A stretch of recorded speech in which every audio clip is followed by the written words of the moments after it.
You can be with a woman and she can tell you that you check all the boxes. You're the man she dreamed about. That she wants to be with you forever. You're her best option. But she's always going to look for weaknesses. She's always going to look for a chance to test you and to see if you have the masculine frame. It never stops. You have to always be on your A game. And it gets even more intensified once you're in a relationship and even more when you're married. A lot of men think, especially Christian men, they think that, well, we're married, we got kids. Even up to that point, I'm good. We've settled down. It's like a lot of people like to use. It should be the opposite. You should never want to have quote unquote settled down. You should always be chasing. You should always be pursuing God and drawing near to Him, but you should always be chasing growth and progress in your life and absorbing the right people.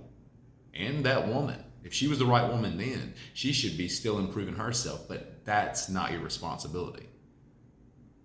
If she sees you working on yourself, and you know your weaknesses, you know your insecurities, you know your own little nervous tics and issues, I have them too. You have to be constantly working on yourself. You can't get comfortable.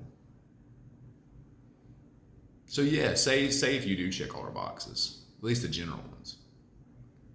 Is she giving you her best? Or does she give her best to somebody else? Or is she waiting to give her best to somebody after you? You got to be constantly trying to better yourself. God did not make us to be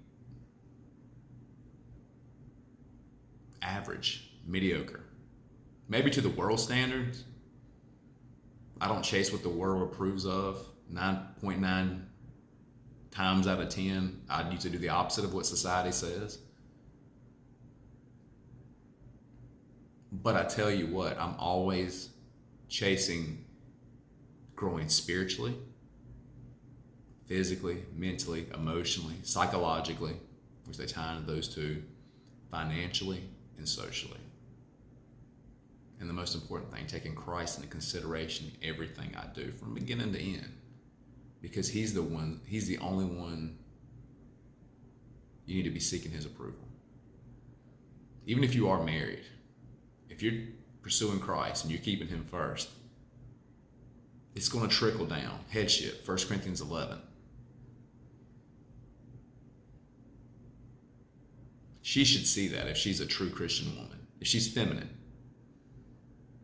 she should see you as the man, as her best option, susceptible to your lead and your helpmate. And you should be leading her with humility, having her best interest at hand, and loving and cherishing her, just like she should be adoring and respecting you, and the trust between both of you. So if you got weaknesses, fix them as much as you can. There's no reason to sit around watching TV, eating junk food, letting your life waste away just because you got a wife and kids and a decent job that pays all the bills. You should always be doing something to get you further ahead. She's going to see that. I guarantee you, unless there's something wrong with her, if she's a Christian woman and she's looking up to you and she's susceptible to your lead and she sees you constantly working on yourself, being a more and more masculine man,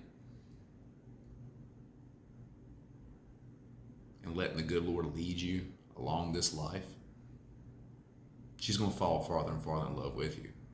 Unless she's distracted by something else, then that's her own thing she's got to answer for. That's between her and God. But you need to be aware of it too if you notice the signs. But always be the better man. Always strive to be the ideal man. And the ideal man is Christ. Be as close to Him as you can be and strive to be like him more and more each day. Don't put nothing or nobody else ahead of him, but make the most of the blessings he's given you to grow, to progress. So even when you're at 70 years old, you are better off than when you were at 30.